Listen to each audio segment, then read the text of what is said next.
Crucem sanctam subit,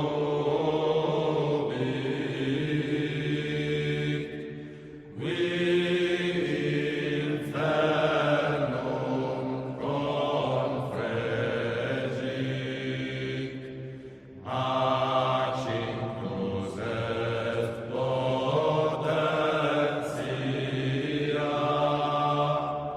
surrexit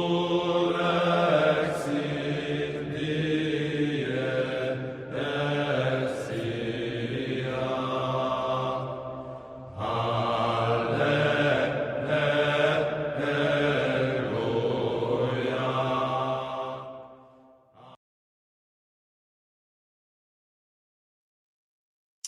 Good morning, good afternoon, good evening, and good night, depending on where you are in the world. I hope that you are all well.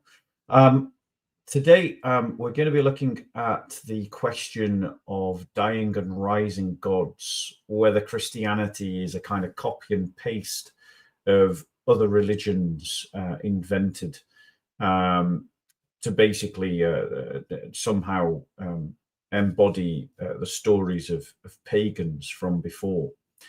And it has been a long time in coming. I am joined by Dr. Ben Shaw. Peace be with you, Doctor. Shaw, how are you? Doing well. Thanks for having me. I mentioned yesterday I've got a cough that may be annoying to some people. I'll do my best to keep that under control, but I feel fine. But don't worry about the cough. Glad to be here. Very excited about the conversation. Don't worry about the cough. I'm sorting out technical things whilst we're talking, so if I look a little bit distracted, that's kind of what's going on. It has been a long time in coming. I think we've been negotiating this appearance for over a year. Yes. I think it was Dr. Lacona who connected us. Yeah, and it was right. He suggested to you. He suggested to you on one of the live streams from over a year ago. Yes, Dr. Lacona. He's been very kind to me. He was actually on my dissertation committee, so right. I've known him for a while. Asked him questions even as way back as my master's thesis. But did he give you a hard time? Oh, he called me a wuss not too long ago. So I mean, he still gives me a hard time. But yeah, he's been great, and he connected us, and it was right as it was around the same time or very soon. We've just started. I had partnered with a ministry called Core Apologetics, and so we were trying to get that started, get that going. So we kind of had to push this back, and even still now, we're still trying to grow Core.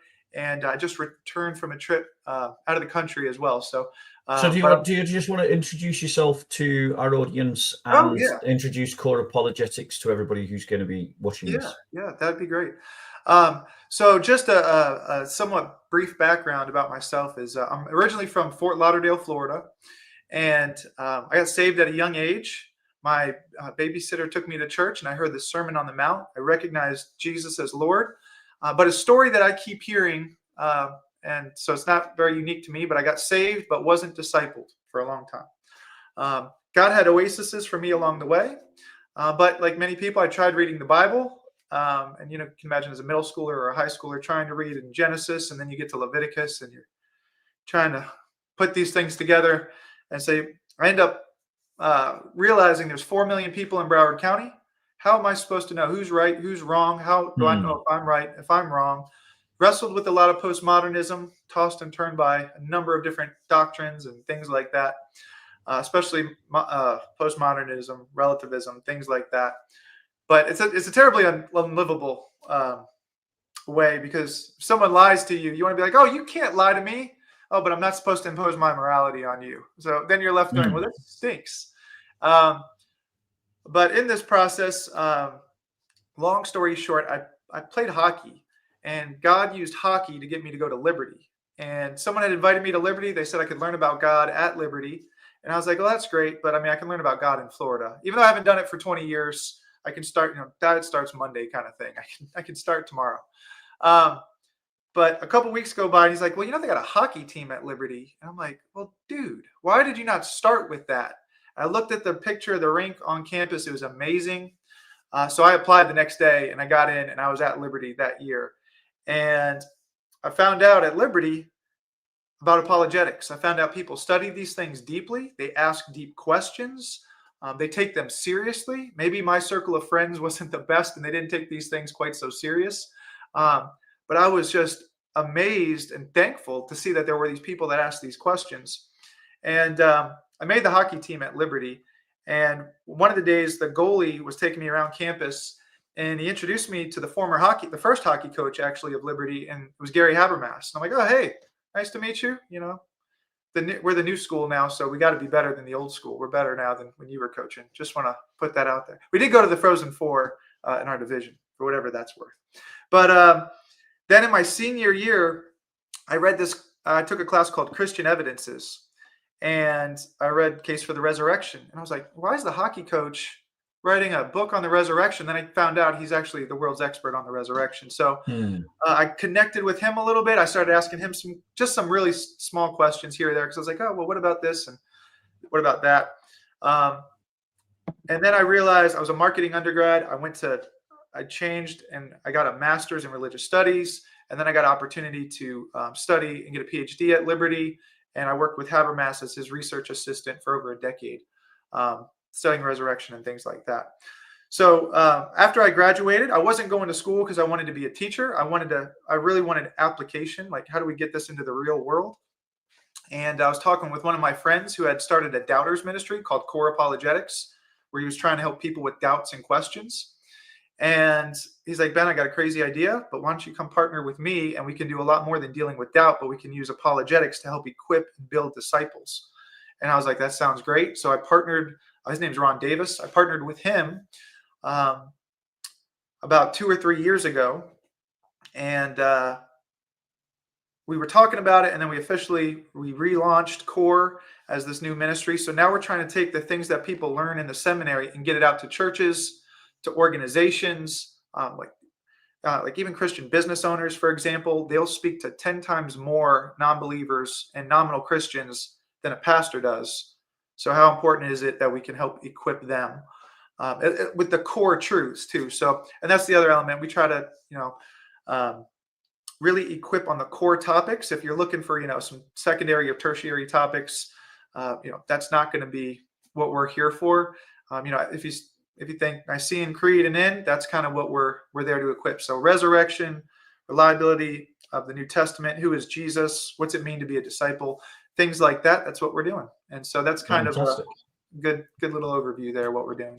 Fantastic. And at the end, I'm going to ask you to suggest someone else that you think I should do a live stream with. So you've got time to think of that. And also at the end, because I forgot to tell you at the beginning, normally we start with a psalm as a word of prayer. So, but we'll do that at the end. So if you can think of a psalm that you want to read for us as a prayer at the end, and what we'll do is we'll jump into the presentation. So you're talking.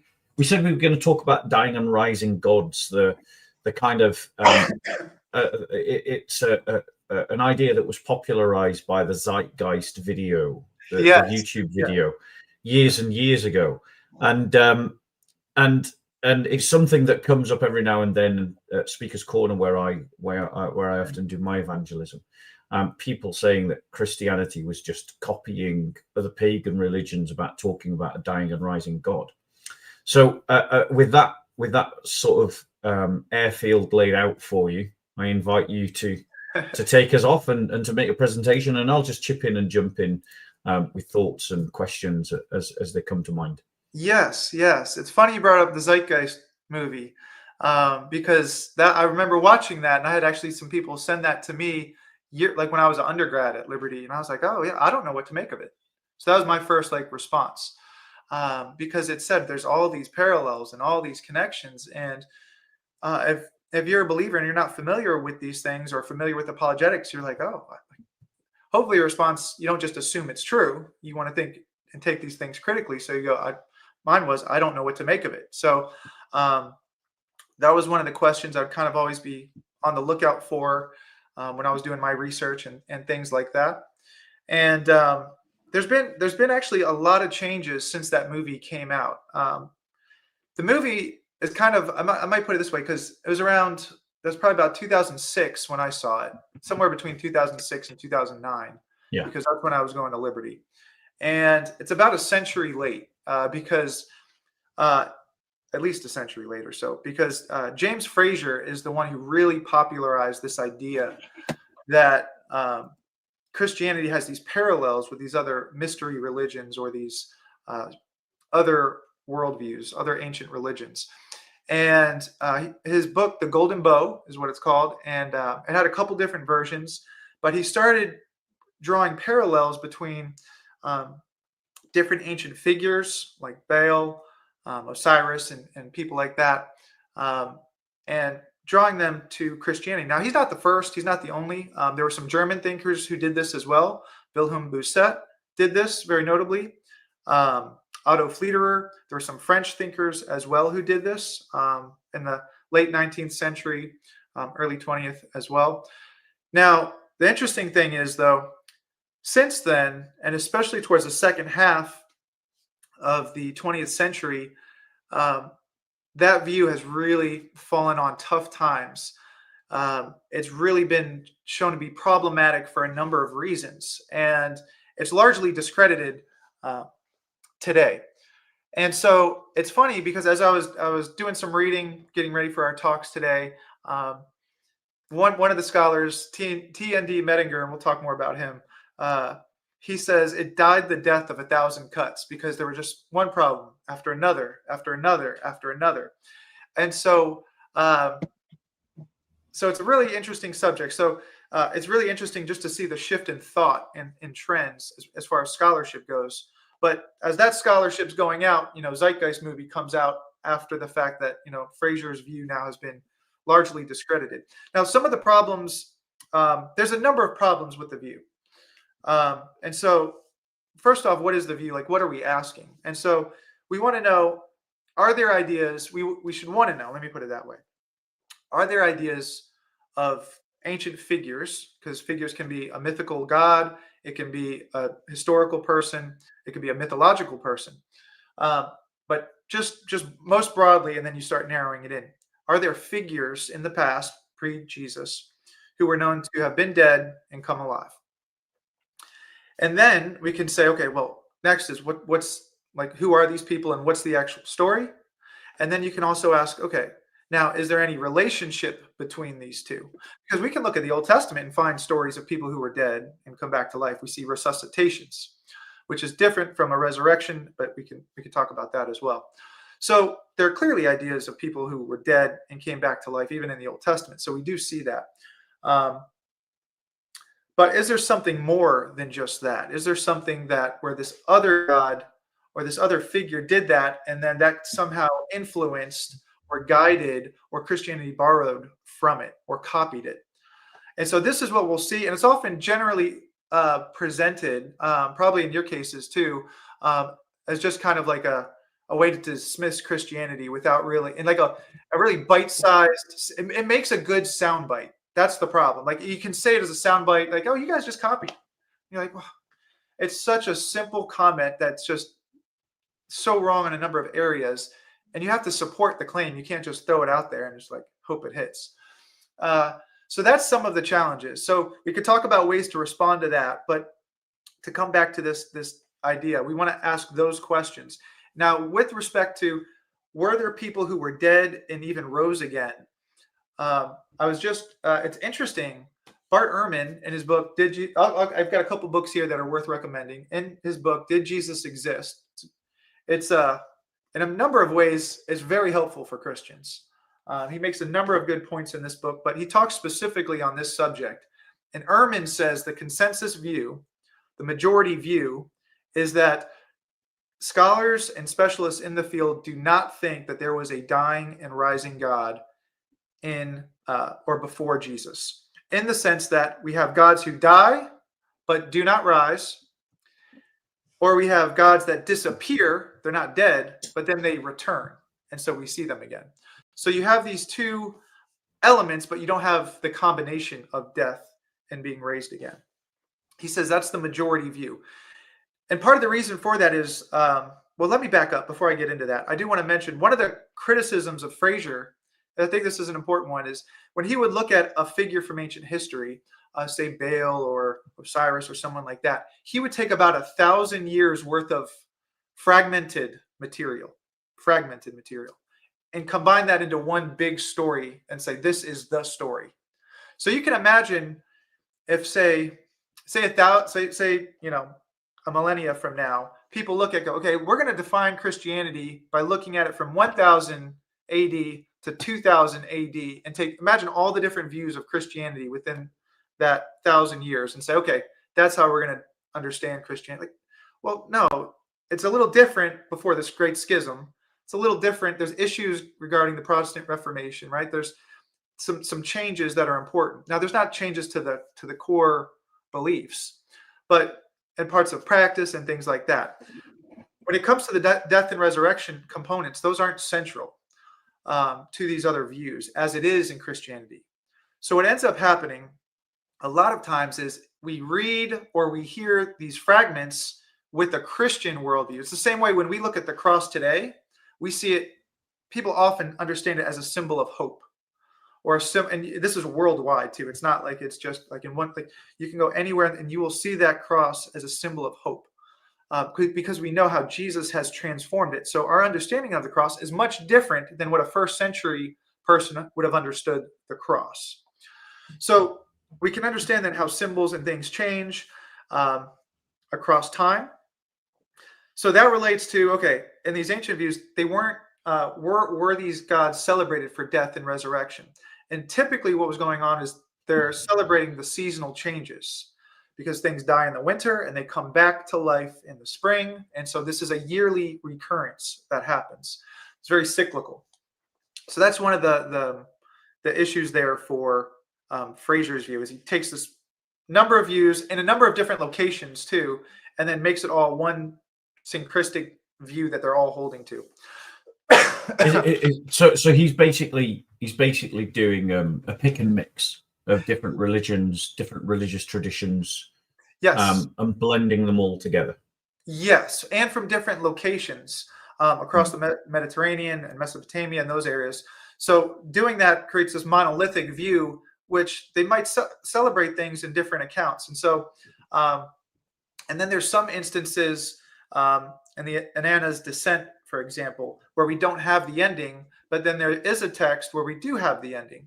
And so we don't quite know how those different, there's an Akkadian version and a Sumerian version. So there's different variations. And even with some of these gods, there's different births, there's different deaths. So like we don't have that for Jesus, for example. Like we have a birth account, we have a death account. There's not competitions. There's no competing account within the first century that Jesus died in a battle in Rome or something like that. You know what I mean? Like the unanimous, even secular non-Christian sources. So so this is like quite already shows the problem. Like how do we have, if they die different deaths, like how are we going to create this monolithic view then? So we're seeing different views, even of the same person at different locations at different times. But then, of course, you've got to ask yourself, okay, what's the evidence for these sources as well? And it's not easy. And even some of the scholars, they cite the translations and works they're citing from are not easy to find. So like Inanna's Descent, one of the ones I had to dig up to find is from a dissertation. So there's also a translation from it in a book from the 1980s, but these are not easy works to find.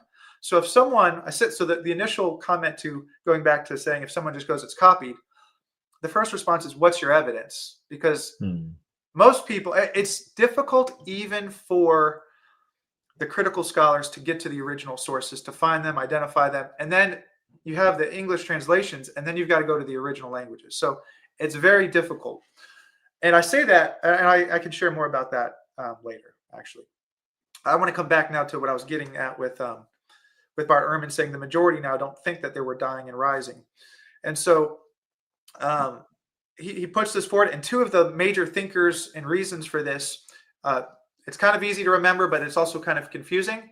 They both have the last name Smith. So there's a Jonathan Smith and a Mark Smith, and they're both experts on this field, and they're the ones who've kind of coined this term. They either die and don't rise, or they don't die, but then they reappear, but they don't do both. And so they're the ones who've gone back through the evidence and they analyzed and really kind of put the nail in the coffin for Fraser's view. So that was really going on. That's been influential, that view, for a while. And as Ehrman says, now it's the majority position.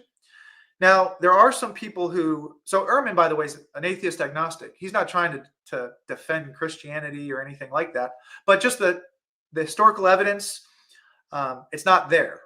It doesn't show it. And now it's good because he kind of does he goes on to say, we'll consider, say it is there.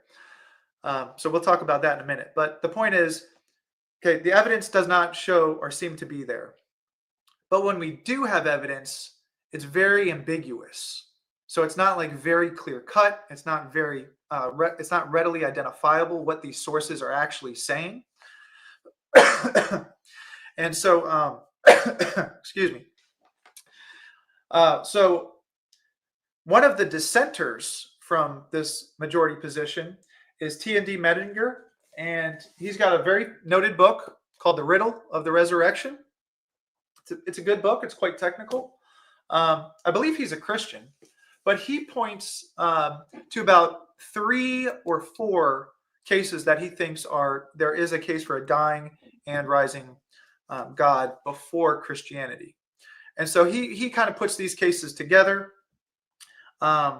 And he says, these ones I think. So he puts these together, and Ehrman kind of engages him on how he does that. And Ehrman points out 4 times in his book that although T.N.D. Mettinger thinks that there are about 4 or so cases of a God who dies and rises again, he thinks that they do not have any influence or impact on Christianity. So very important there. So, okay, if you do have it, does that mean then that Christianity borrowed from it? And he says no. And so I'll probably read his comments here in a minute because it's important to understand that. And so you've got and it's really important that people do recognize that these are 2 separate questions. The first question is that people have got to demonstrate that there are these dying and rising gods from which Christianity copied. But then you've got to demonstrate that they have copied, Yes. and that it's not even if there is a comparison to be made, it doesn't naturally follow that one copied from the other. Yes, exactly. So this is a crucial point because these are probably the 2 most important questions. Like, do we have evidence that we even need to bother with the second question, right? Do we have evidence that there are dying and rising gods before Jesus? And then, because if there's not, then we can't ask the question, did Christianity borrow from it? And so what's interesting is we have some later cases of where they're saying these gods died and rose again, but oftentimes it's Christians that are the ones saying it. And so scholars wonder, were these Christians reading these texts with a Christian worldview understanding, or were they trying to use it apologetically to say like, hey, look, we're not that different from you guys. We're kind of saying similar things here, but not quite. And so Origen, Tertullian, Justin Martyr would be like 3 examples of guys who do that. So that brings us back then. Okay, is there evidence? And so Bart Ehrman, the majority of scholars do not think that there's evidence of gods who do die and rise again before Christianity. But there's still those who do think there's some. So T.N.D. Mettinger, he's one of them. I'll note another here. John Granger Cook, an excellent book, Empty Tomb, Resurrection, and Apotheosis. So it's a giant word study. It's an excellent resource. I can share with you. I did a review article on this book that summarizes it. So if you don't want to read 500 pages of a word study on Agairo and Anastasis, the Greek words for resurrection, that will be your Cliff Notes for you. But in this book, he also identifies some cases that he thinks show evidence of a dying and rising God before Christianity. Now, Cook's also a Christian. And I'll make some comments about his in a moment. So here we have 2 guys that do think that there are some examples of gods who are believed to have been raised or lived again after dying. Now, again, that gets us to the second question. Okay, if there is a dying and rising God, how comparable is is to Christianity. So this is why when someone says, "Oh, it's just a copy of other religions," "Oh, I watched that Zeitgeist movie. You guys just copied everything." What's the evidence? Like, what's your positive claim that this happened? Because you have to, like, what's the source? Because they're going to ask you, "Oh, well, Matthew, Mark, Luke, and John." I know you've been asked those questions. I've seen, you engage on those questions. So if they ask us about Matthew, Mark, Luke, and John, I get to ask you about Baal, Osiris. I get to ask you about that. So Osiris, and I'll talk about Osiris with Cook because he's kind of funny in a good way on those subjects. So then we got to go, okay, so what's the actual story now about this death and coming back to life again? Because we already know people come back to life in the Old Testament. We see resuscitations and things like that. And so we want to ask the question. Question one is a chronology question, right? Did it happen prior to Christianity? The second one is a causation question. So we've got chronology and causation. This can come before, but it doesn't mean there's a cause. So in order to figure out if there's a cause, we have to at least, start looking at some of these different stories. And so, and we could just talk about a couple of them briefly. In Inanna's descent, one of the accounts is that Inanna is hung on a hook in the underworld with other meats hung on the wall. Now, without a Christian lens, like even with the Christian lens, I'm not thinking that is any way analogous to crucifixion, a Roman crucifixion, a public crucifixion in Rome in the real world, because this is all happening in the underworld. So had he died at that point that he was hung on the hook? Oh, they were already in the underworld, and so they weren't dead at all. So this is this is a helpful question, because in Medinger, one of the helpful things he points out is in the ancient world, the lines between death and life are blurred, but when we get to the Greco-Roman world, they get a little more firm, if that makes sense there. So, and so this is the thing with these topics is they're so broad, and you want to nuance them as best you can. Well, just speaking on that one story. Yes. So let me pull it up here, because I want to make sure I get it for Inanna's descent. You know what? This guy, Casey, identifies it quite well. Casey has a book, by the way, very similar to Bart Ehrman. Did Jesus Exist? Maurice Casey is also an agnostic, and he argues against mythicist views in this book. So he talks about these parallels and these analogies. I mean, it's surprising. Whilst you find your reference, it's surprising that anyone these days is still arguing for mythicism, and I think it's, as is always the case, the general populace lacks behind the findings in academia. There's this lag between what academia are discussing versus what the rest of us are discussing outside of academia. Now, sometimes, this is a good point to talk about.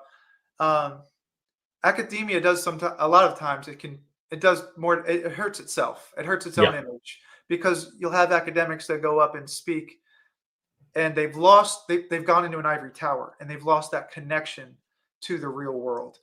And then there's been a lot of academics last year, particularly, was quite rough. A number of articles came out about scholars who did research on lying, deception, and fraud.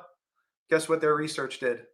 Lied, deception, and fraud. And we saw, I think there was a college president in California who had to quit because he had forged academic information. So the academics and so that doesn't help. And they do a lot of things that disconnect them from the real world. So they need to be engaging these real questions. So I do think that's good.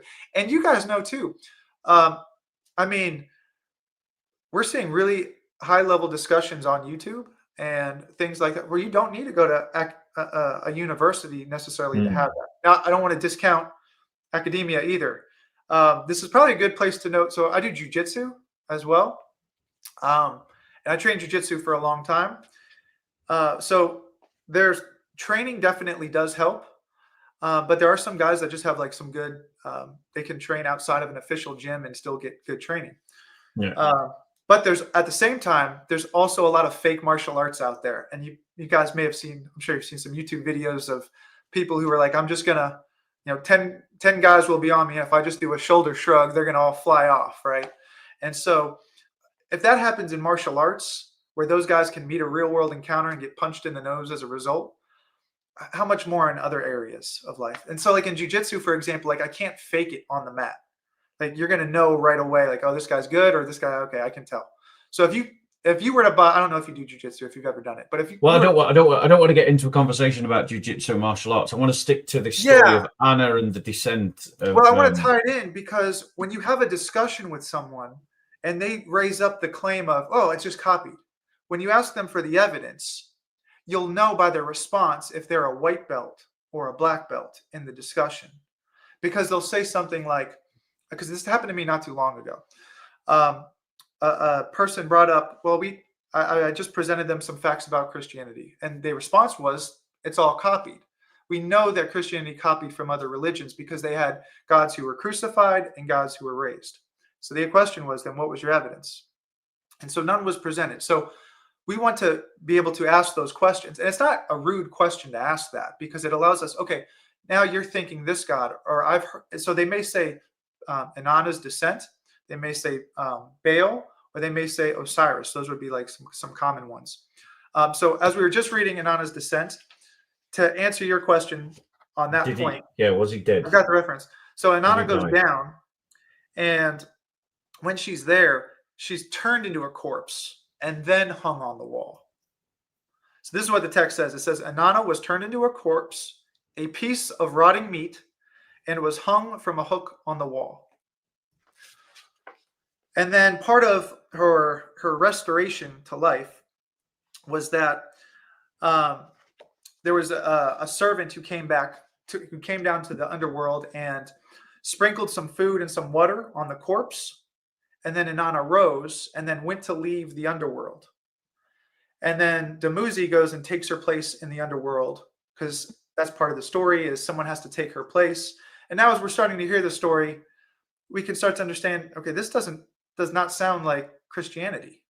So we start asking, what's the source and what's the story? How do we connect that?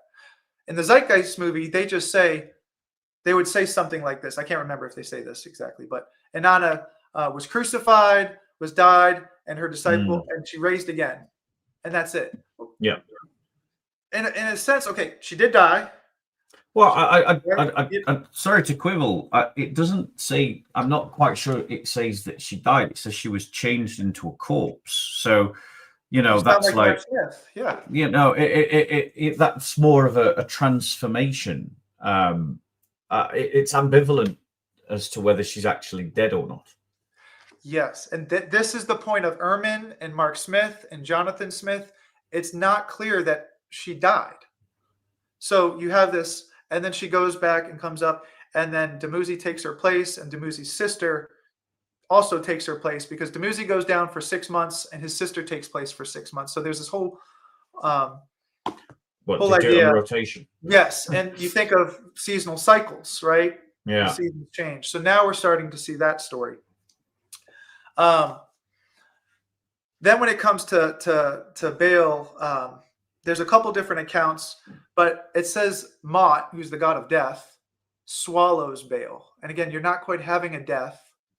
But then there does seem to be some mourning rites according to Mettinger. So he thinks Baal's one of these people. So he says, oh, look, that seems to indicate he did die. But I forget who it was. But someone goes down to the underworld and cuts Mot in half. And then you see Baal again. And how do you see? Because the seasons change again. And the drought is now over. So you're like, okay, that does seem quite different from what we're seeing with Jesus' death on the cross and the resurrection.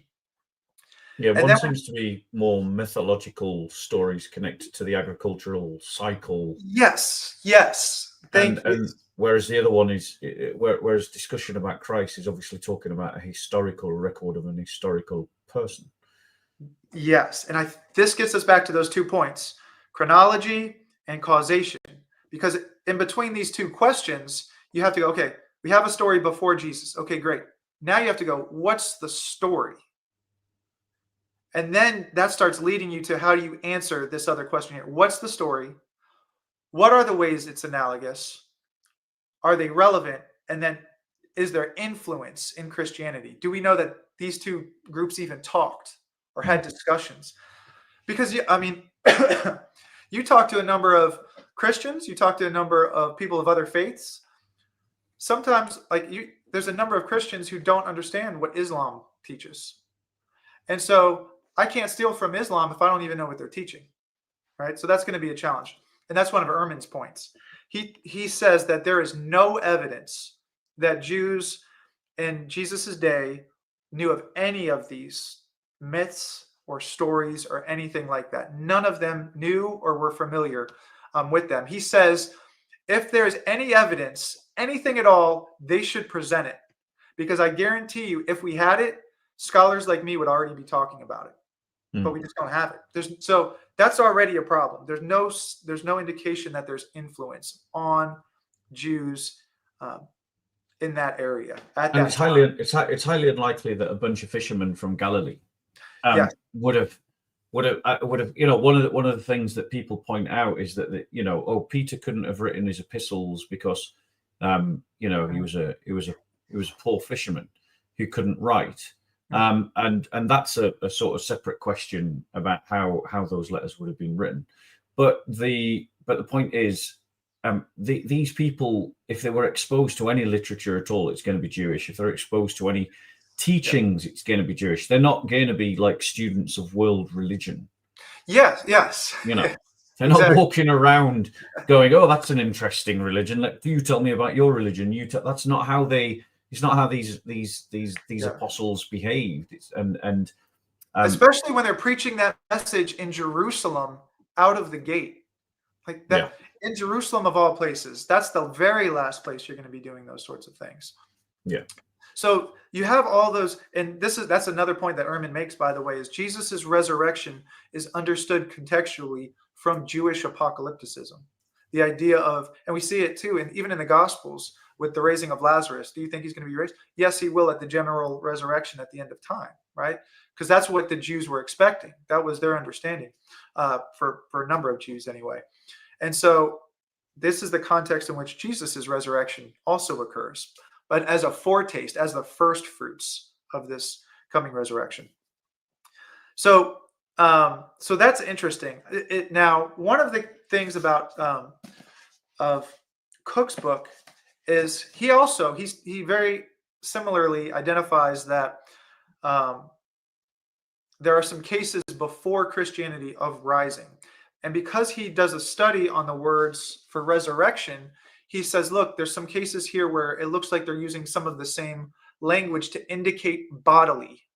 So he has a line in here where he says, the strongest analogy is Osiris. So the strongest analogy, and he looks at these ancient sources, and he does a bunch of different caveats to it. But when he looks at these ancient dying and rising gods, he says the strongest analogy is Osiris. And in Osiris's story, he gets tricked into going into a big chest, and then he's thrown into the ocean, and then he's recovered, but he ends up getting cut into 14 pieces by Seth, and those body parts are scattered. Isis goes and collects all those body parts, puts them back together. Unfortunately, she can only find 13 of the 14 parts, so he's missing a very important part for a male. So that's the part that's missing. So she crafts a new one, and then Osiris raises to life, and you're like, oh, okay, so they're bringing the body parts together, so we see how this is bodily. But he raises to life in the underworld. He doesn't raise to life in this world. So again, we're seeing this distinction. And because that new male member was created, Osiris is able to have a son who's Horus. And so when people were alive, they were living in Horus. And then when they died and went to the underworld, well, then they were with Osiris. And when was the story of Osiris? Well, Plutarch gives us the most detailed description, and he's first century AD. Hmm. But we have different accounts and different aspects, but sources typically use Plutarch from the first century for this. Okay.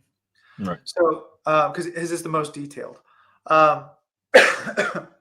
And so when Cook is going through it, he's able to use, this is why he's able to compare language, and he wants to do that.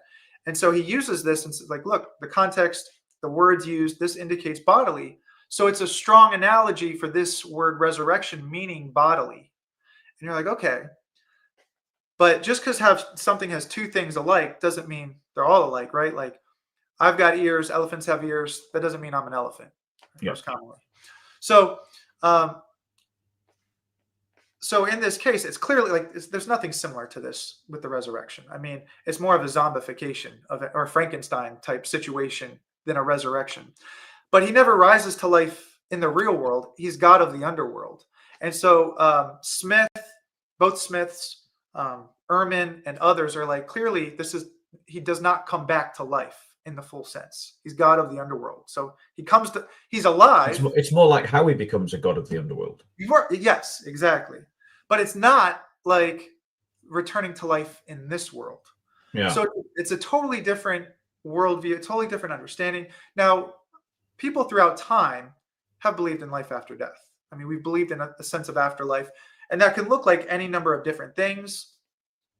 But we should expect, I think it's an a priori given that we should expect some views of afterlife to assume some parallels with how we experience life in this world. So bodily, for example.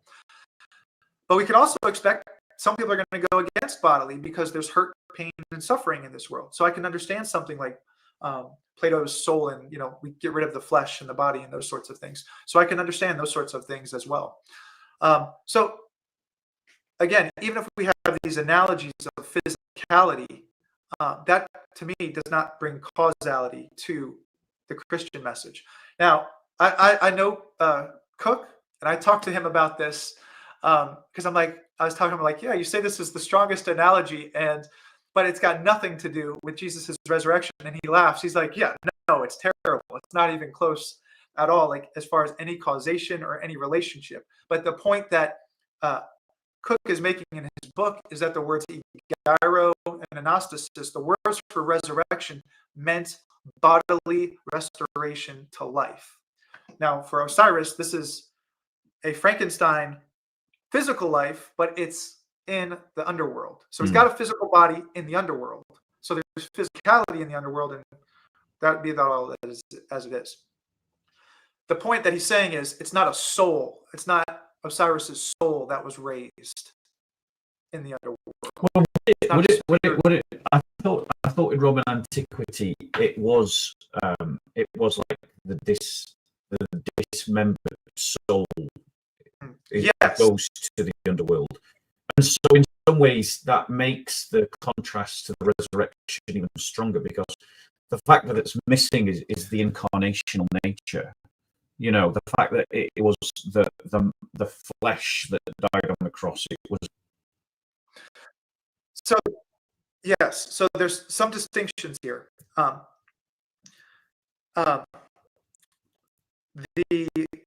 point that Cook makes repeatedly throughout the book.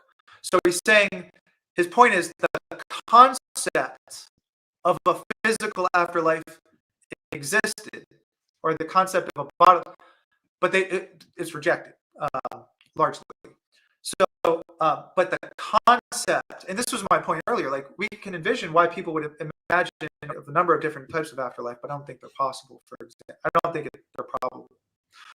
And so that's one of the points he makes. But this can also be understood too differently from, so for Plato, the souls can go, but they don't rise. They ascend, but they don't rise. So this is some of the challenge with the English versus the Greek, because the Greek words for anastasis and gyro have to do with a physical body raising up. So you can imagine, like, if you're sleeping and your eyes are closed and you just open your eyes, technically you're awake, but you haven't risen awake. The words for egairon and gnostasis have to do with that rising portion, that bodily, physical coming up. But when we say a physical coming up, and this is actually a helpful point identified by James Ware, an excellent resource, by the way, who, funnily enough, he accuses Cook of trying to be James Fraser reincarnated. So he's kind of harsh on him, in my opinion, but that's okay, be that as it may.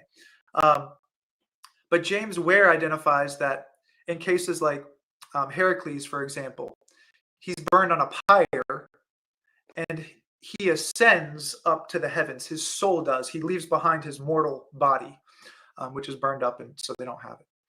But it's that soul or that immortal part of you that goes up in a sense.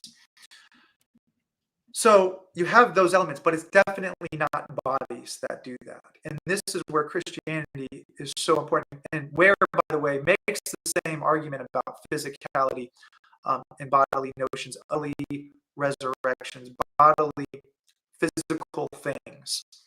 Up until the 2nd century, when Gnosticism comes in, and this is to your point on, not only do they spiritualize the resurrection, but they also spiritualize the cross. And why did they spiritualize the cross? Because of what we mentioned very early, that it was such a shameful thing back then. Yeah. We don't want to say our God was crucified. How do we make this more accommodating to the culture? Right? We can think about. And I do think that's an important point to spread out. In looking for examples of copying, Gnosticism would be the place to go. And I know that's obviously a post hoc term, but this idea of accommodation to the culture's sensibility God, or a God, but it was problematic for Jesus to be a material God, man, who then dies on a cross. That's copying. Yeah. So it's not like we haven't got evidence of groups trying to copy Christianity into paganism, but it's more in the examples of Gnosticism, rather than the gospel account being some copy of something else. And as this was going back, whereas Jesus is a historical person, because people knew that we hear that all the time with like Hume and things like that, where, these people in these uneducated, barbarous nations, they just believed anything. No, they knew that dead people stayed dead. Like they knew that when you died, that's it. This is why they didn't think that you were going to rise to bodily life, because the dead stayed dead. And so raising to bodily life, it meant something very specific.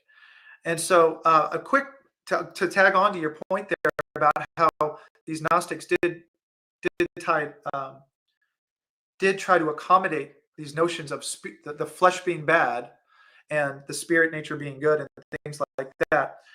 This is Cook's point about the language is stable for bodily up until the Gnostics. And in this book here, an excellent, less than 100-page book on crucifixion by Martin Hengel, he points out, because we're talking about borrowing, dying, and rising gods, that the first reference to a God who is crucified, because we hear that in the Zeitgeist movie, he was crucified, he was crucified. No, the first case of someone who is crucified comes after Jesus. It's by Lucian, and it's in a satire by Lucian about Prometheus. So it's not even a serious account. And why is that? Because gods weren't crucified. That is something so beneath them. And then God existed in the form of God, but did not regard equality with God thing to be grasped, and himself took on the form of a servant and died the death of a slave. Like that is unheard of in a culture that promotes power, that promotes strength, and those sorts of things. And God is coming to promote love, forgiveness, grace, and showing his power to defeat death and his power over death. So it's a very powerful thing. And also, Jesus' death is a one-time event. It's not something celebrated yearly in the sense of festivals for. We don't, when we celebrate Easter, we celebrate it yearly. Okay, I get that. But we're not saying Jesus is rising every Easter, right? We're not saying that. Yeah. So like Dumuzi's return, like we're not celebrating, oh, I'm glad to have him back for 6 months. We're celebrating the event that happened in the past because it has present significance and it gives us future hope. So in a lot of the mythologies that we're talking about, it wasn't a one-off event. It was an event that was repeating on a yearly cycle. And that yearly cycle just happened to look like the agricultural cycle. Yes, a number of them, in fact. And this was that point I was going to read from you from Medinger's book.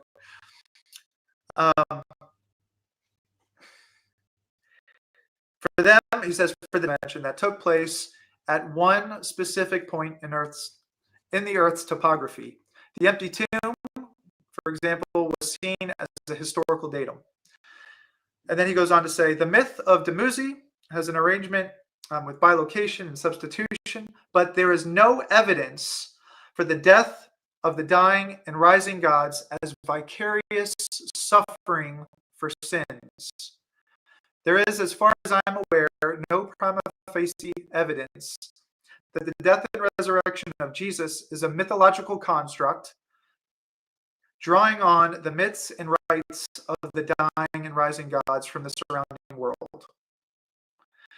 The faith in the death and resurrection of Jesus retains its unity. So it's something quite. So this is he thinks yes on chronology, but no on causation, because the differences make a difference between the stories. And so I think a lot of it happens if you just read the stories. Have somebody read the stories to you. If they think it happened, which one do you think and why? And then can we read the actual story itself? And also, you can like when you, for instance, when you look at the various different Hindu religions that get called Hinduism, you can see that they've got a common milieu, from a common sort of way that they've influenced one another, that are emerging from a common world view.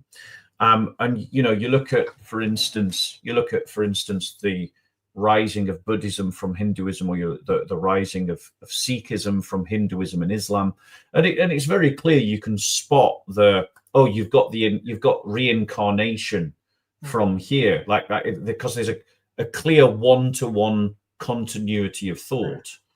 And there might be some changes in terms of, Sikhism rejects over use of devotional practices. Buddhism doesn't believe per se that there's some great consciousness that we're meant to merge with, but rather a nothingness. But when religions are borrowing from one another, as in those examples, you can see it very clearly. Whereas when we're looking at Christianity, we can't see the clear borrowing. If the borrowing thesis were true, then someone has really gone to task to sort of chop up and mutilate the thing that they're borrowing from to such a degree that it's hard to see how they've borrowed. Right. And we should expect, and I think what happens is people will find, if it's either, it has to be wholly unique. But if it's wholly unique, it's going to be something that none of us have a connection to because it's wholly unique, right? But they're going to use the language of their time. They're going to use the expressions of their time. So like when Cook says, there's analogy because they use resurrection to refer to bodily. And this was used throughout the culture to be understood. Like they're going to use the language. So because they have two things alike, they're not wholly unique, but they're going to use words. But those words don't mean there's a borrowing or an influence. It just means this is the language. Now we can see, for example, we see how Judaism and Christianity are connected. We see that it's very clear, right? But we don't see it with these other areas. You can see how Christianity, how Mormonism is a borrow of Christianity, or a distortion of Christianity, or you can see how Arianism is a distortion of Christianity. And so by comparing actual examples where somebody has borrowed something to create something new, Right. and looking at the similarities between those examples, we could look to see if Christianity has borrowed in the same way that it seems that Yeah. all religions that are borrowing from one another do. And what we find is that there's no such parity, there's no such Yes. pattern of behavior. And undoubtedly, I mean, guys like Ehrman, guys like Casey, like Ehrman says, if there were those cases, we would be talking about it. But he's not a Christian apologist. He's not trying to make a defense for Christian. He's just like, the evidence isn't there. I mean, so I'm not going to embarrass myself by saying it is when it's not. So I think that's an important point. But then we have, the Zeitgeist movie. And if you hear that, it can create stress, and people say it because the original sources are hard to find, because they're hard to date, because they're fragmentary, because they're hard to interpret. People can just say confident assertions because they, like in Isaiah 59, it says they trust in confusion, right? If you're putting forward false things, like the more confusing it is, the harder it is to identify the lie. And so because the data is so tough for an average person to get, even for a specialist, because I was asking Cook, I'm like, how do you get these original sources and track them down? He's like, it's not easy. And he is a brilliant linguist. And if he's having a hard time, I don't know how an everyday person is going to be able to. Well, it's like a lie will travel around the world twice before truth even gets out of the starting blocks. Yeah. And I think that this kind of and the Zeitgeist movie has come and gone, and I think it was rebuked quite successfully when it first emerged, but there is that lingering kind of hangover in our culture that Christianity is somehow just borrowing.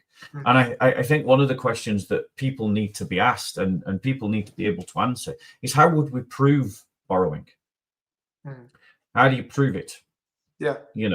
I don't want to take you off if there's more from your presentation that you're wanting to make, but so do feel free to come back to your presentation after I've made this point. But in terms of looking at examples of borrowing, we can see, for instance, borrowing in the Quran, where the Quran is basically picking up stories that are around its culture and almost, to some degree, word for word, copying the story, the basic structure of the story. And an example of that would be the seven sleepers, that appears in the Quran, which is a Christian story that permeated the Middle East.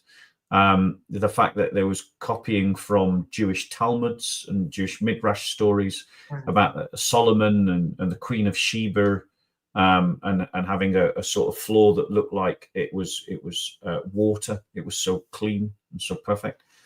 Copying is the thing about copying is it takes whole chunks, and it also absorbs clear language from the sources that it's copying from. And am I right in understanding that there's no evidence that Christianity is borrowing the language of other religions in terms of their stories of dying and rising gods? Right. I think that's a good point, because we don't see that. We see it borrowing from the ideas of the Old Testament. This is why this is one of the things that also happened in the quest for the historical Jesus. It had stopped, and this is in the early 19th century as well. Early 20th century. They forgot the Jewish roots from which Christianity emerged. So in the 70s, you got guys like in 80s, you got E.P. Sanders and guys, Jesus and Judaism, returning to understanding Christianity through, what does it quote? Throughout the New Testament. I just got a New Testament that highlights all the Old Testament references and allusions. So we see that's where they're drawing from. And we see that worldview is the one in which that drives it, where there's one God, he's just, he's going to make things right. Sin is a problem in the world. And we see in the earliest creed, like 1 Corinthians 15, that Christ died for our sins. The element of sins is nowhere in these other stories whatsoever. That's central. Paul says in 1 Corinthians 15:1, here's the gospel, has the power to save, that I preached to you from the beginning or as of first importance. That Christ died for our sins. That's the first line. So there's a Messiah that we were waiting for and expecting, and that he died for our sins. We have a problem because of that. And so that's just the first line. So this isn't traceable to these other elements. We don't see that there. Now, if, for example, I was to talk to a Hindu, and so we have two independent trajectories, and I would say something like, look, you believe in afterlife, I believe in afterlife. Does that mean we're borrowing from one another? Or does that just show like, look, I can make an analogy because you understand that there's consequences to life after death. You might associate them with karma and things like that. I associate with God's judgment. But we still have an idea of afterlife. That doesn't mean we're borrowing from one another. That just means we're humans operating in the world, and we have shared views about morality, about the big questions of life, morality, what happens to us after we die. You think things differently, but you still have a thought about what happens after we die. So that doesn't make these things similar. Now, what happens, and this has happened for a while, there's a famous article, I think it's free online. It's called Parallelomania. Parallelomania by Samuel Sandmel. And he talks about how, I think it was written in the 70s. And so this would have been that second half of the 20th century when people were responding to these ideas. Oh, there's all these parallels. Like, look, first off, you guys are drawing parallels where there's no parallels. Just because two things are alike doesn't mean everything is alike. Again, I've got ears, elephants have ears. I'm not an elephant. But we share, there's something analogous to draw to that. So the question is, what's the analogy and how relevant is it to the question of borrowing? And so I think that's really important. And Samuel Sandmel highlights this really well in this article. But what happens in these mythicists or in these borrowing discussions, and the funniest one that I saw that Maurice Casey identifies, is he talks about how, I forget who it was. It might have been like Archaea S, if you remember them. But they were saying, look, they used to baptize vegetables and Christianity just stole it. And now they baptize believers. And he goes, this is the most ridiculous thing, because I don't know about you, but even now, as then, we wash our food before we eat it. When we want to pickle something, you have to put it into a liquid and let it sit there. So they were drawing analogies between washing and pickling vegetables with baptism. Oh, there's water involved. We got an analogy. They're doing this. Yeah. They just really borrowed this. And so like that, but when you can say it so confidently, I mean, there's spiritual warfare going on. I think. I think the other thing is that it's the 99-1 rule. Like, and I find this with Dower Gandists particularly. Not that Dower Gandists use this particular argument much. It's more atheists and agnostics. But it's this idea that you can just make a claim and most people won't check. They'll just take you at your word. And they'll just assume that you must be saying that for a good reason. And especially if, as you pointed out, it's so difficult to get access to the original sources upon which these giant claims are being made, that most people give up. And so they're left with the impression that this is somehow evidenced, even though they've never seen the evidence. And they can't access the evidence to check it. Yes. Yeah. And so they're left with the impression that actually this is an evidenced argument when actually there's no evidence to it at all. Yes. And that's one of the things I really want to do in the future, because I like making things complicated simple. And I think that'd be such a valuable thing to do, to identify, 10 key people. Here's when this person was believed to have lived, if at all.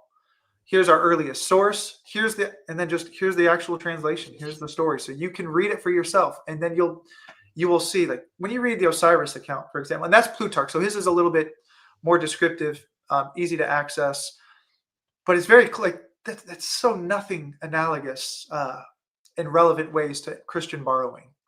It's so far afield, and you see it and you just, okay, you're like, when you read that, you're like, my brain wouldn't even make a connection to there. Unless I was trying to force something because I want Christianity to fail. And this is why Ehrman and guys like that don't do it.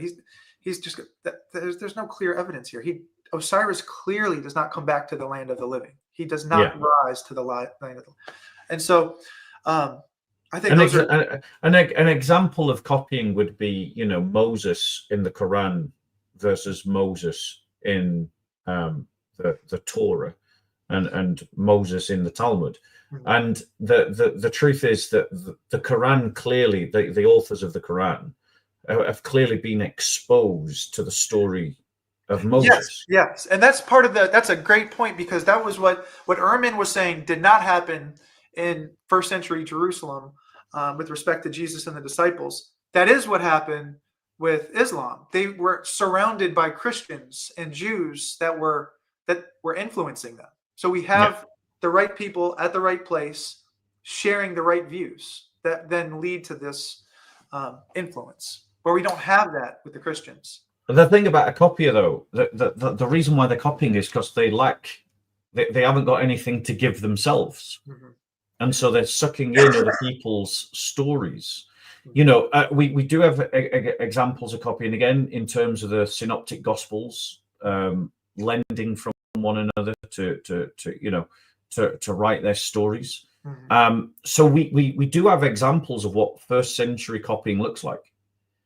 And we have examples of copying all the way through religious history. Mm-hmm. Are you can use them just as sources, right? Like when you're saying copying, you're not just referring to like it's a copy and paste.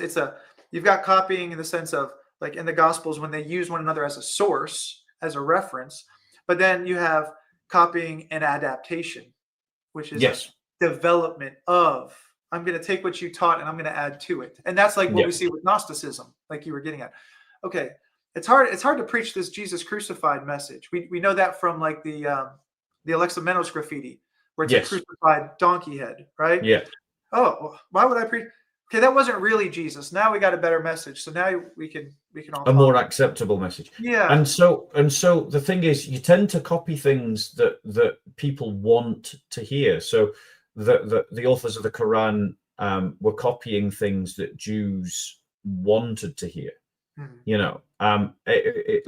You're copying. The Quran has a positive look upon Jesus. The issue with the accusation that Christianity is copying from other religions is one, the incarnation, the idea that God takes on materiality, which would have been anathema to a lot of Greco-Roman culture, and two, the idea that God dies in a disgraceful way on a cross. And that very pagan attitude you do see echoed in the Quran, this affront to the dignity of God. Well, gods don't die, and they don't die in humiliating ways. Yes. And you see too, to your point too, where they're trying to highlight with the Islamic dilemma going on right now, with highlighting, the scriptures you guys have are good. So they're trying to show like, hey, there's continuity here, but then we're going to add to this continuity. And we're going to change some things, and we're going to adapt things to make it more accommodating or fitting, or however, whatever our needs may be. Yeah. And usually when you're copying, you're copying from something that you like, not from something that you dislike. Right. And I find it highly improbable that a bunch of Galilean Jews are going to go, that story of Osiris, such a great story. Let's build a new story around that. And the other problem, of course, around this idea of copying is, you're still left with the question of, was there a real Jesus?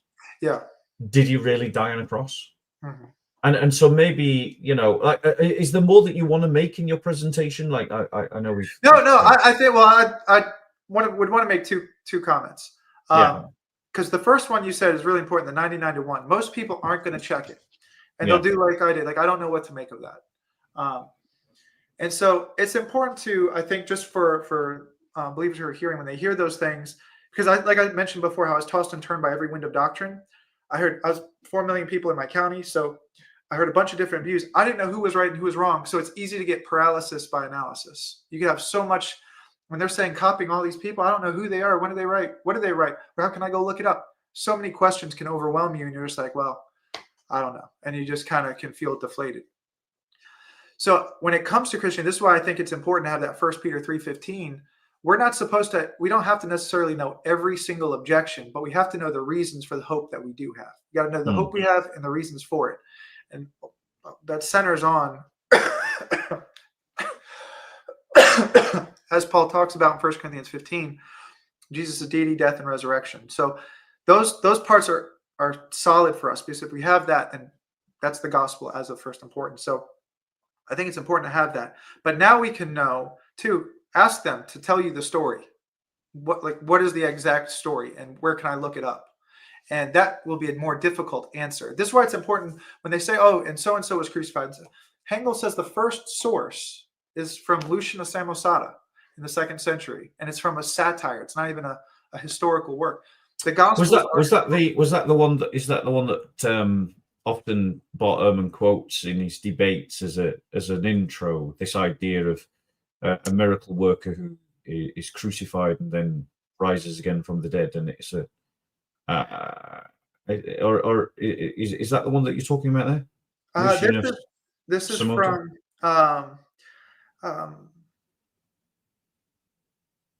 because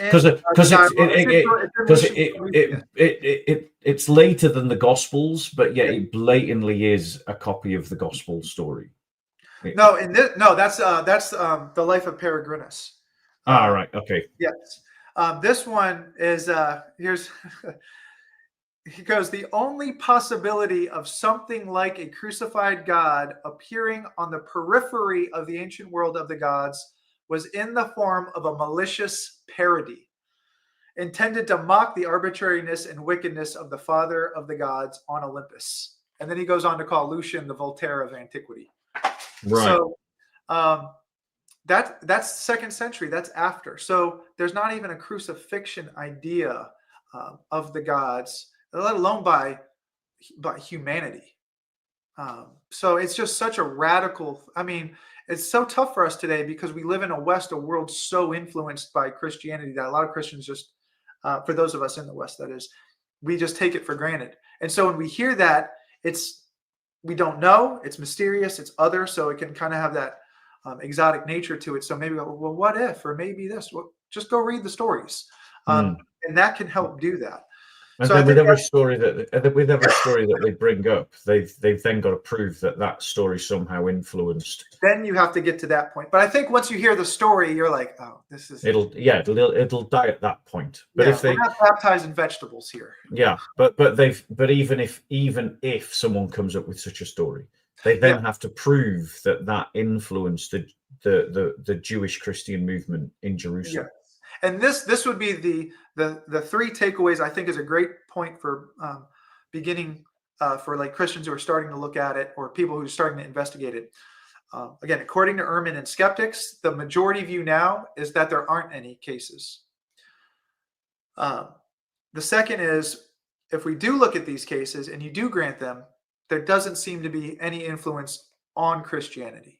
So those are 2 key parts. And then 3, if there is something in common, that doesn't mean, again, this is kind of a sub point, I guess, of 2, but if there are 2 things in common, like Osiris having his body parts put together, that means they're envisioning a physical nature. That doesn't mean that there's a causation there. So you can have analogies. I could have a red pen and a red car, but they're 2 totally different things. Just because they share the color alike, they're radically different. So those are the key points to take away. And then yes, I think there's some good resources out there that give some intros. Edwin Yamuchi, he's a brilliant scholar. He's got a good book chapter on the subject as well.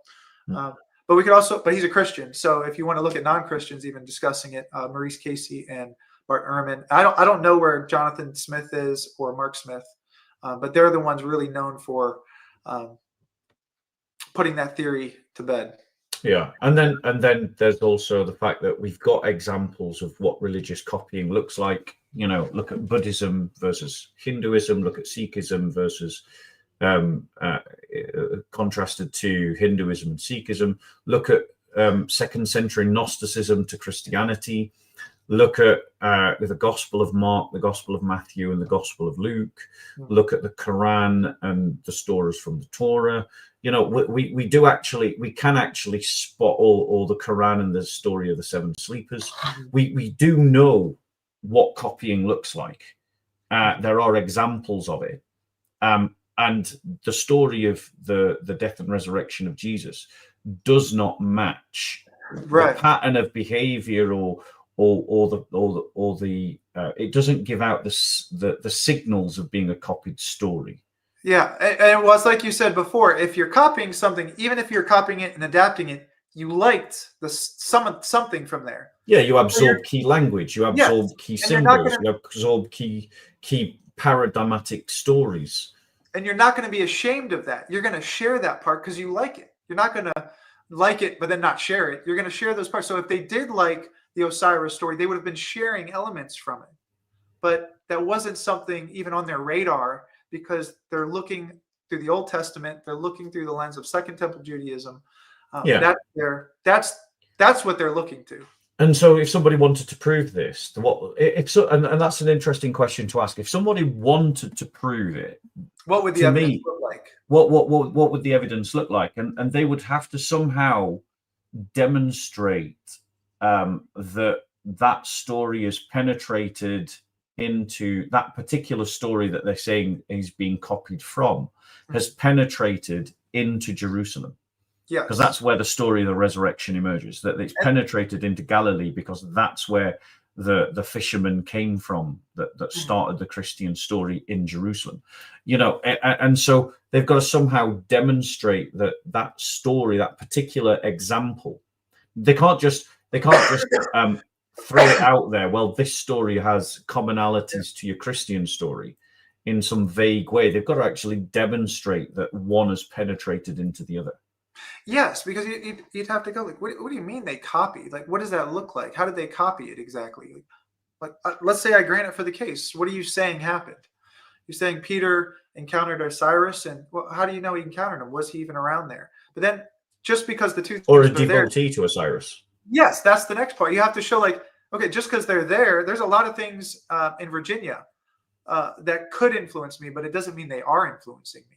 So just because I'm in the area doesn't mean I'm even that they're actually influencing me. So then you have to show, okay, what connections do we have? And if the best we can get is, oh, well, you guys use water in baptism and, they use it for vegetables. So now we got a comparison. Like, that's a problem. That's is it the no, it's not the phonetic fallacy. It's but it is a word fallacy.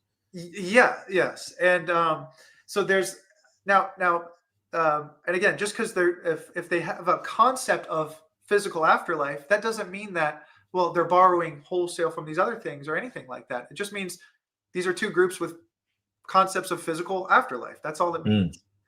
And that's perfectly fine because again, we should expect people to have that. And I think that what this leans into, and maybe we need to talk about this a bit more, is the conspiratorial nature of such an idea. Like, is that it does lend itself to conspiratorial thought. Like the zeitgeist is a perfect example of conspiratorial thought. Yeah. And one of the giveaways of conspiratorial thought is that they just pluck random bits of information and then weave it together into some cohesive narrative, even though the information, that the data points that they're pulling in are completely disparate. Yes, and the reason you don't have those key data points that they would need to prove their case, because the history is written by the winners, or they suppressed the truth, or someone destroyed the evidence, right? So it becomes an unfalsifiable claim at that point. And so post hoc rationales for the absence of the evidence that they need. But it's also the thing about conspiratorial argument is that it relies on everything you don't know. It pulls in fragmented data points, but the other thing that gives it away that it's coming from that is that it has the ability to absorb any information into its into its narrative. So even counterfactual evidence gets interpreted in a way that supports the argument. So that the reason why, for instance, like UFOs, You know, the reason why like I'm just making up I'm not a conspiracist, but I have encountered them, and so I'll give you an example. I spoke with a conspiracist at the Colton Club in London, and he was a genuine conspiracist, and we ended up talking about it was a conspiracy about COVID-19, and it didn't matter what I said.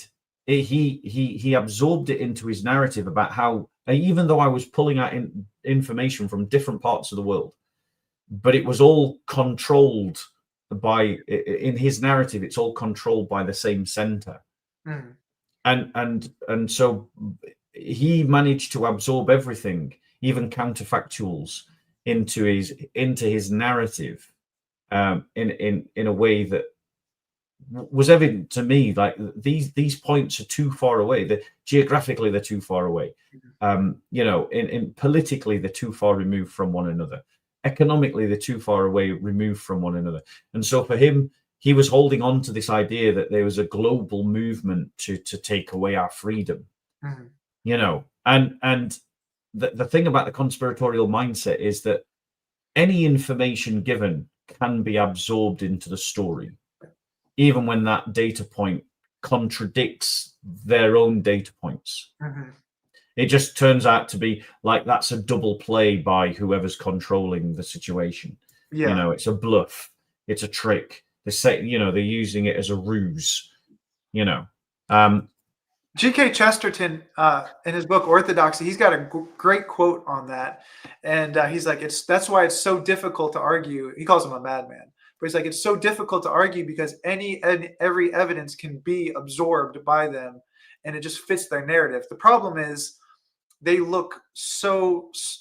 have such a short-sighted view. They think everything is about them and how someone's trying to control them, when really most people don't care about you as much as you care about you. And that's kind of the point he gets at. But on those conspiracies, we're seeing that now too. This is one reason why these sorts of borrowing arguments can contain an inherent force, is because we're seeing reason, like I said before with academics, they're shooting themselves in the foot. We're seeing politicians do things that give hints and give fuel to the fire by not being transparent. I mean, they're debating the Epstein files and stuff like that here in the States. We're seeing things that just fuel to the fire. But then, like the Charlie Kirk assassination, we're seeing conspiracies and things like that, even on those subjects. And so we're starting to see, oh, well, I know they're saying this, but here's why they're saying this, because it's really, it's like, at what point do we have to acknowledge if it's not falsifiable, we've got a problem? Or like you were getting at earlier, how do we prove connection? How do we prove that this is a real conspiracy? Like, how do I actually identify that? Yeah. And I think what counts as a real conspiracy? Yes. And one of the things that's very helpful, and it applies to Christianity in some ways, because we use it in talking with people on dealing with doubt. And when it comes to doubt, there's typically 3 types of doubt. There's factual, emotional, and volitional. Factual is like, I just need to know, did Jesus die on the cross? Emotional, which is more common, but it's typically more painful, is what if Jesus didn't die on the cross? So, and then volitional about it is just, I don't care if Jesus died on the cross. So those are the types of, but I think this type of theory falls in the emotional, like, what if it was copied? So now no evidence can penetrate because you're going, what if? And if I say if, I'm creating a hypothetical world where evidence actually doesn't affect. And if there is some evidence that does, I say, but what if that was forged? And what if? And what if? Yeah. But the counter to that is, I mean, because they're creating a what if, so it's purely speculative. Well, so what if Jesus didn't die on the cross? What if he did? Yeah. And so that evidence is equal. Well, what if everyone is working together? What if everyone's not? And I think people have to wrestle.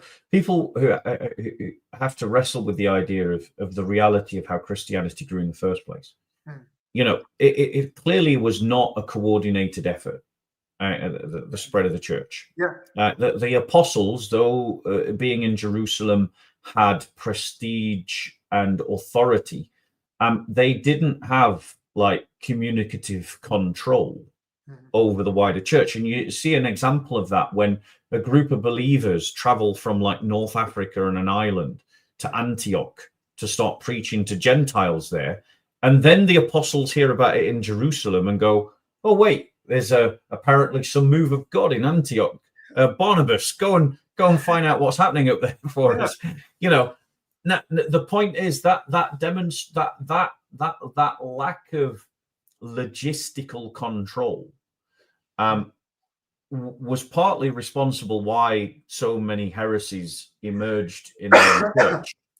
But it also demonstrates the fact that if Christianity was a conspiracy, nobody could control the sort of central message. But the central message, including with the heretics, like the Gnostics, like the Ebionites, like the Arians, like the Patriot-Passionists, was that Christ had crucified, that Christ had risen. And that was clearly that's clearly such a central story that it is a proof to an evidence to the reality of the event that sparked off the church in the first place. Because if it was something that was later forged and later created and forged, then the reality is that, well, I mean, firstly, you wouldn't have the trigger, you know. You wouldn't have the trigger to the birth of the church. Yeah. You'd have to now come up with another trigger.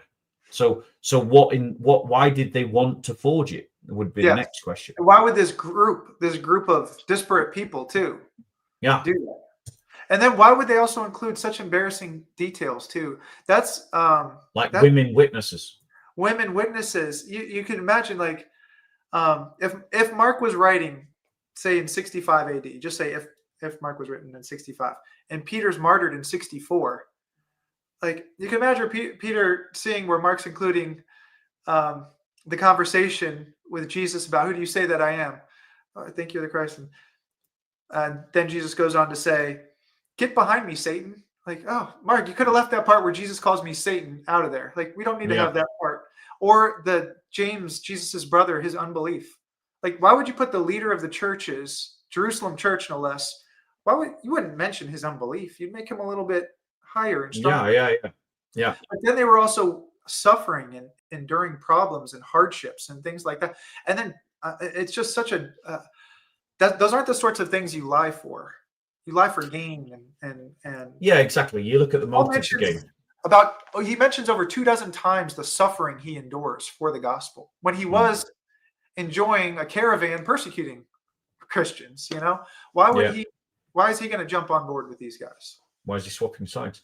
And you do see examples of people who lie and what they gain for it. You know, you look at prosperity preachers, you know, and spiritual charlatans within the church who enrich themselves and become sexually promiscuous, whilst claiming to be prophets.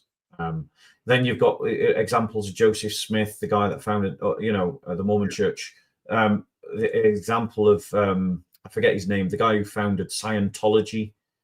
You know, you look at Muhammad. Muhammad gained sexually, he gained materially. So you know, the pattern of religious charlatans has remained consistent all the way through history. Yeah, there's a habit where this happens with Jean-Jacques Rousseau. He provides a secular analogy where he had, I think, 4 or 7 kids. I don't remember how many, but he gave them all up for adoption the day they were born. So they went to an orphanage. The orphanage had like a 70% mortality rate. And I think Voltaire was making fun of him for doing that because it was such a terrible thing he had done. And instead of acknowledging it, Rousseau defends that. He said, they had a better child than I had. I wish I could have had a childhood like that. And then he goes on to put forward a political view that says, hey, we should let the state take care of our kids, because the reality was he didn't want to be burdened with that. So he's creating these things for selfish interests, right? So there's secular analogies, and this all ties back into, as believers, we expect this because we believe in human sin. We believe in original sin and human depravity and those sorts of things. And so even in the New Testament, Paul talks about people who are doing the very things you talk about. So it's like, look, there's going to be people that come and aren't rightly dividing the word of God. They're doing things to be deceptive. Their God is their stomach. And so they're going to do those sorts of things. But you can see they're gaining, right? They're trying to do things to gain. You gain something in this world. Yes. If you're a spiritual charlatan. That's Yes. like, you know, in terms of let's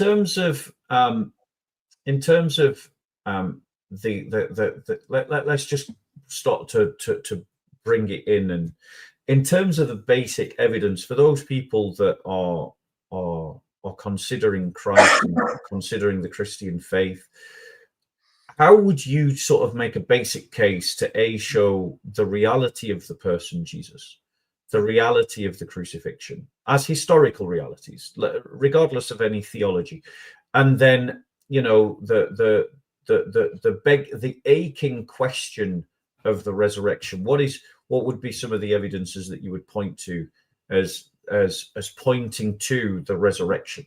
Yes. So evidences for the reality of Jesus as a real person in history, evidence for the real crucifixion of Jesus, and evidence for the resurrection. Yes. Fantastic question. Evidence for Jesus. I'm going to tie them into, I'm going to combine them with the evidence for the resurrection, because they overlap in some ways. Yeah. There's a number of different sources for Jesus, from both Christian and non-Christian sources, inside the Bible, outside the Bible, from Christian sources. So we have a number of sources. These sources are all reported very early too, with respect to the time of their lives.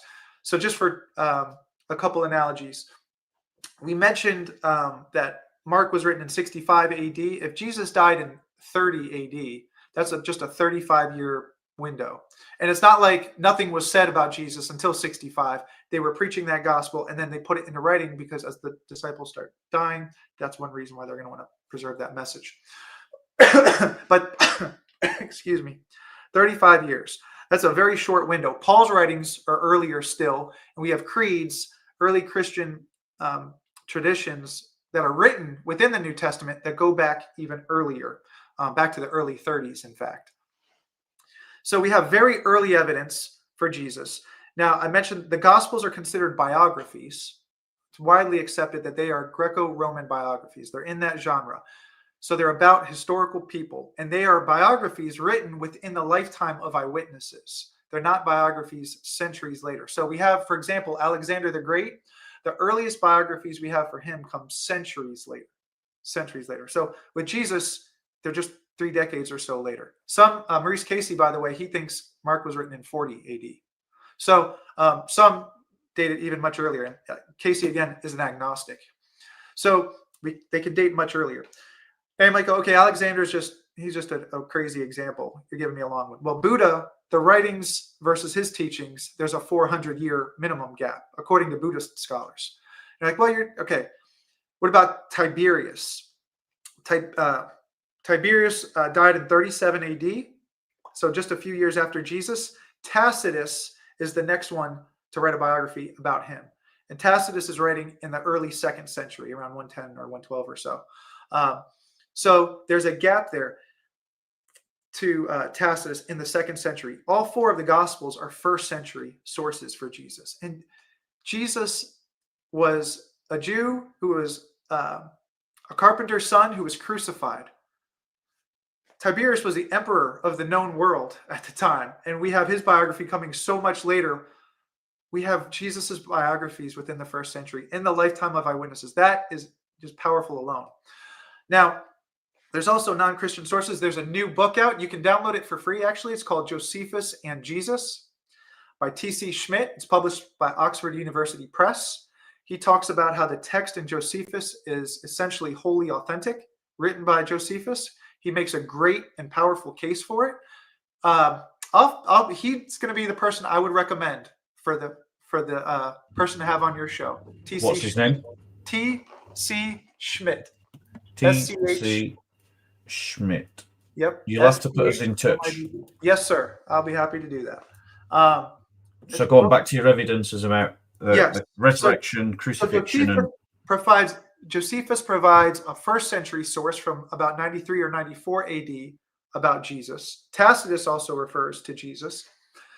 Now, I'm just kind of summarizing these quickly so we can get to the resurrection, for the evidence for the resurrection. Now, when it comes to the evidence for the resurrection, there are a number of very highly evidenced historical points, very highly evidenced. And so some of them are like Jesus's death on the cross. Bart Ehrman says there's at least a dozen different sources that attest to Jesus's death on the cross from both Christian and non-Christian sources. It's just incredible. And he mentions that in his book, Did Jesus Exist? So it's a combination evidence for the resurrection, but also for Jesus's existence. Paul Meyer, who is a historian at Western Michigan University, says in a majority of the cases in antiquity, we have only one source that reports something. So if you have two sources that report something, the event is virtually unimpeachable.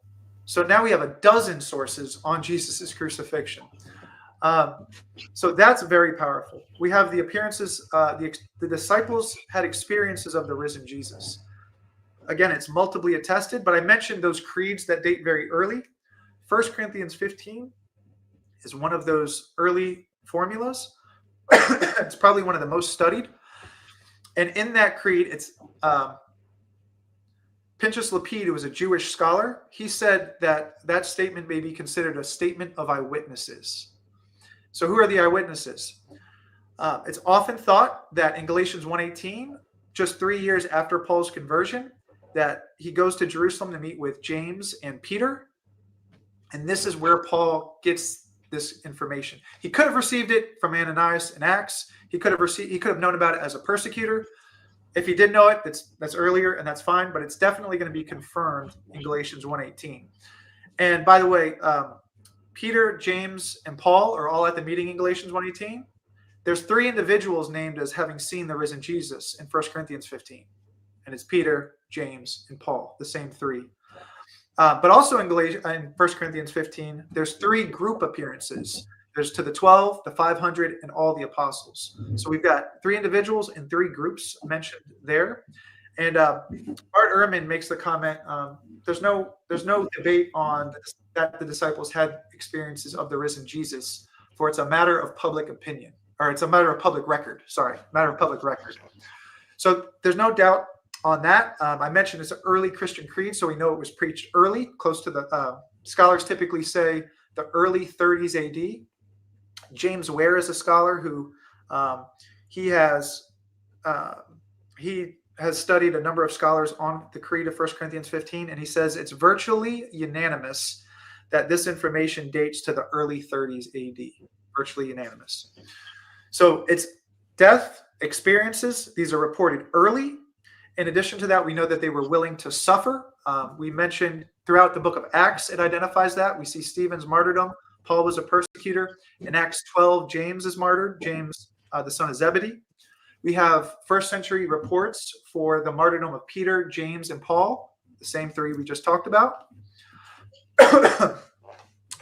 Paul mentions, as I said earlier, over 24 times the suffering he endures, the biggest account being in 2 Corinthians 11, which is just a long list of the suffering he endured. Now, we also want to say that they were willing to suffer and die because the evidence for each of them varies. You got to do it on a case-by-case basis.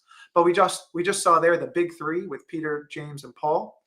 And we want to note that Clement of Rome is the one who identifies the martyrdom of Peter and Paul.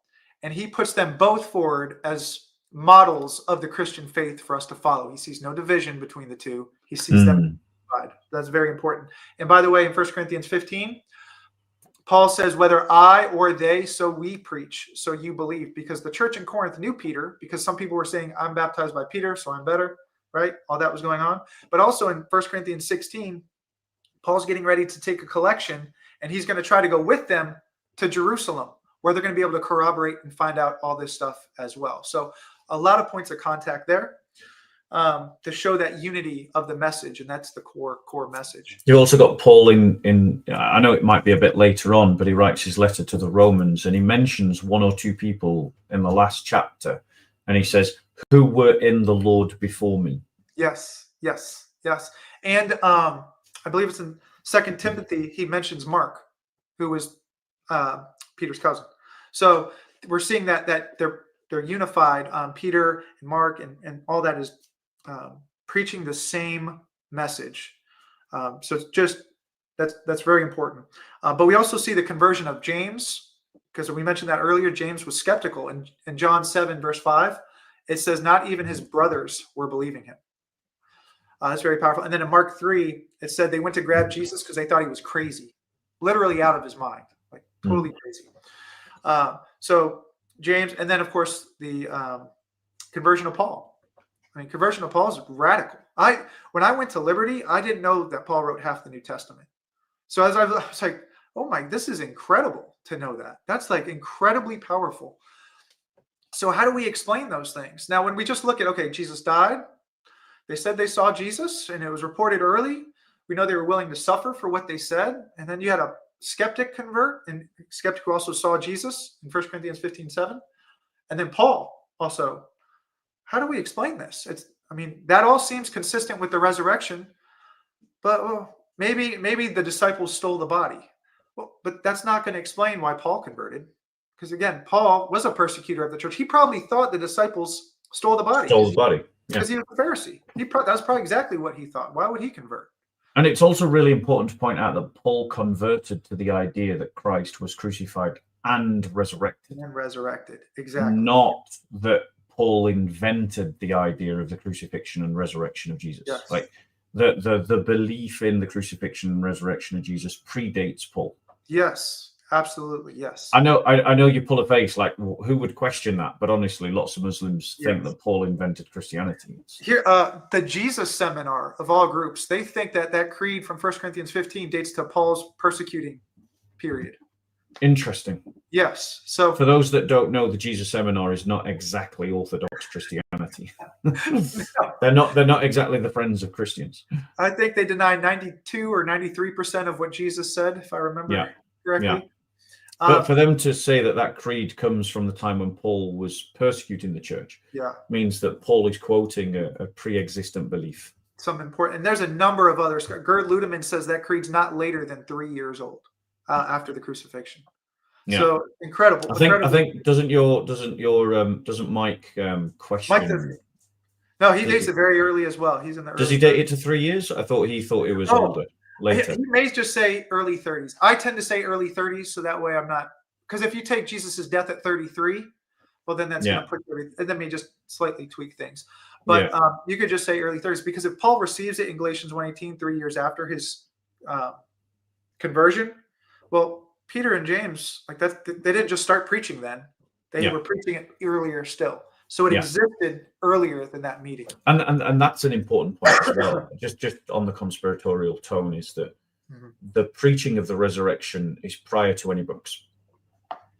Yes. Yeah. The books are written because of the resurrection. The belief in the resurrection does not come about because of anything written. And Paul says this is why this tradition is preserved in 1 Corinthians 15. Because that's written in 54 AD, but Paul's reminding them of what he preached in 50 when he was visiting them. So he's reminding them of what he had preached. And so when you look at those facts, again, death, experiences, it's preached early, conversions, willing to suffer and die. They're not going to be willing to suffer and die if it's a lie. I don't know. I mean, the group experiences are going to be hard to explain if they stole the body. It's going to be an odd scenario there.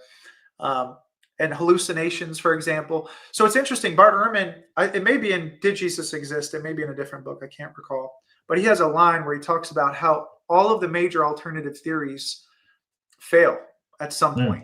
And he's like, apologists point this out. And so. I mean, in Bart Ehrman's debate, I think it was with Mike Licona, he suggested, he even posited the idea that there was a twin. It was in one of the debates with Bart Ehrman. Greg Cavan, I think. Greg Cavan is the one who I think is really known for having suggested that view. But if I remember correctly, I don't think he even ends up holding to it. And Ehrman and Licona have debated, I think, 7 times on that subject. And I watched the big one, the big debate. The long debate. Yeah. Mike Lacona won for sure. Brother, so as I say, brother. Let me sure. connect that to the third question, because now this is the question. Like, okay, so Jesus died and rose from the dead. Even so, what? So what do we make of that? Because the alternative theories really do. There's no consensus alternative view because they each have problems. So skeptics all have their, I'm going to lean to this. I know it's got problems, and well, you're wrong because of this, and so on. But in Acts 17, this is why the resurrection is so crucial and essential to the gospel too.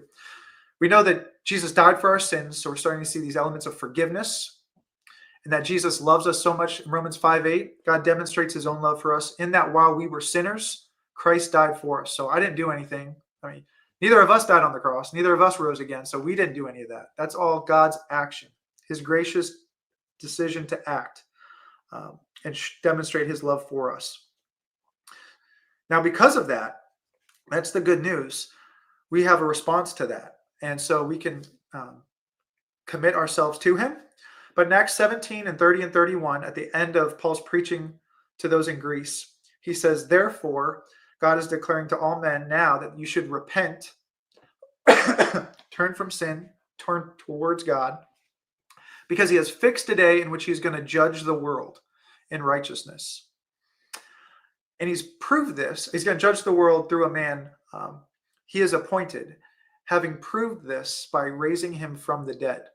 So we know that we're going to be held accountable for what we do in this life because Jesus is going to return. And we know that because he rose from the dead.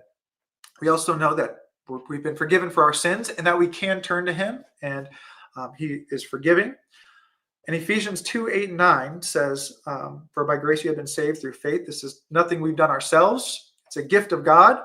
But then verse 10 says, for you are created in Christ Jesus for good works. So as we follow Jesus, we're going to start bearing good fruit. And Romans 10:9 says to follow Jesus, if you confess with your mouth and believe in your heart that God raised him from the dead, you will be saved. This is the start of what that looks like. You give God your life. You say, I do to Jesus. You turn from the worldly things and turn towards God. And then you will start bearing those fruits of the Spirit. And so this is why the resurrection is so central to that, because now we get the power of his Spirit. We're able to walk in that and to bear the fruits of the Spirit of love, joy, peace, patience, kindness, goodness, gentleness, and self-control. So that option is available to everybody. I mean, it's there. And then the question is, what are we going to do with it? And I remember when I learned about this, and even when I shared this with some believers, Jesus died and rose again. That's a fact I have to deal with in my life. And that can be very freeing because I'm like, okay, I'm forgiven, and that's awesome. But now as a believer, it's very encouraging and convicting because I know I'm responsible to God to steward my life well, to use the talents he's given me so I can hear, well done, my good and faithful servant. But at the very end of 1 Corinthians 15, verse 58, all the resurrection stuff's been discussed. And he says, therefore, be steadfast, immovable, always abounding in the work of the Lord, knowing that your toil in the Lord or your work in the Lord is not in vain. The things we do now matter. They have incredible meaning and significance and purpose. And we have that, therefore, because of the resurrection. Oh, I can't hear you. Can you hear me now? Thank you so much, Amen, and thank you so much, Dr. Shaw. That was a brilliant presentation. I enjoyed the conversation. I think someone early on said that they were struggling to keep their eyes open, but I think that's you can't please everybody. But I found it a fascinating conversation, and I really enjoyed our chat. I do hope you'll put me in touch with TC Schmidt, but. Since we forgot to open with a psalm, would you like to choose a psalm yes. to read and just read the entire psalm as our closing prayer? Yes, I love Psalm 1. Okay. Something my kids, been working with them, memorizing it and trying to encourage them. It just would have been a powerful one to have memorized as I was a youth. So, Brilliant. but I'm gonna read the whole psalm as a prayer. Thank you. Blessed is the man who walks not in the counsel of the wicked, nor stands in the way of sinners, nor sits in the seat of scoffers. But his delight is in the law of the Lord, and on his law he meditates day and night. He is like a tree planted by streams of water that yields its fruit in its seasons, and its leaf does not wither. In all that he does, he prospers. The wicked are not so, but are like chaff that the wind drives away. Therefore, the wicked will not stand in the judgment, nor sinners in the congregation of the righteous. For the Lord knows the way of the righteous, but the way of the wicked shall perish. Amen. Right. Thank you, Dr. Shaw. If you just hold back in the back, and we'll chat afterwards, and I'll bring this to an end. Thank you. Guys, if you have enjoyed this and you want to support my work, the details will be in the description box or in the description boxes of other videos. Just pull it out there and you can. And hope you enjoyed it. I hope it was a blessing to you. Good day and good night.